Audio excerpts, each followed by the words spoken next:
Record all time record 24 అవర్స్లో 46 million views అయితే చిక్రీ పాటకైతే వచ్చిందనమాట.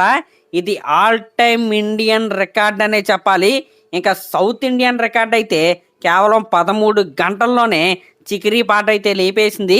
ఎక్కడ చూసినా ఎక్కడ విన్నా సోషల్ మీడియా ఎక్కడ ఓపెన్ చేసినా, యూట్యూబ్ ఓపెన్ చేసినా, ఇన్స్టా ఓపెన్ చేసినా, ఎక్కడ పడితే అక్కడ చిక్రీ స్టెప్పే, పెద్దిగాడి స్టెప్పే కనపడుతుంది.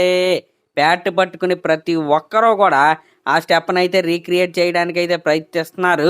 చిన్నల నుంచి పెద్దల వరకు ప్రతి ఒక్కరు కూడా అదే పనిలో ఉన్నారన్నమాట. దగ్గరగా ఈ చిక్రీ పాట 15 దేశాలలో యూట్యూబ్లో నెంబర్ 1లో అయితే ట్రెండింగ్లో అయితే ఉంది. ఇది ఎప్పట్లో ఆగే వేట కాదనమాట. Global star, mega power star యొక్క ఆటకి వచ్చిన ప్రతిస్పందన అనుకోవచ్చు ఇది.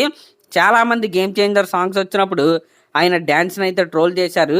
సరైన స్టెప్ మన రామ్ చరణ్ గారికి పడితే దాని అవుట్పుట్ ఏ రేంజ్లో ఉంటుందో, దానికి వచ్చే అప్రిషియేషన్ ఏ రేంజ్లో ఉంటుందో ఇప్పుడు ఈ చిక్రీలో ఉన్న బ్యాడ్ స్టెప్ అయితే చూపిస్తుంది.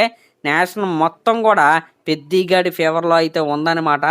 మామూలుగా లేదు, నార్త్ లేదు, సౌత్ లేదు, నార్త్ లేదు. అక్కడ హిమాలయస్ అవతల ఉన్న దేశాల దగ్గర నుంచి కింద ఉన్న శ్రీలంక వరకు మధ్యలో ఉన్న మన ఇండియా మొత్తం కూడా పెద్దిగాడి హవానే ఉందన్నమాట. మామూలు ట్రెండింగ్లో లేదు. ఏఆర్ రెహమాన్ గారి దగ్గర నుంచి చాలా రోజుల తర్వాత ఒక out and out chartbuster song అయితే వచ్చింది. దాని యొక్క విధ్వంసం ఏ రేంజ్లో ఉంటుందో ఇంకా రాబోయే రోజుల్లో అయితే మీరైతే చూస్తారు. మరి అదన్నమాట మ్యాటర్. All time record.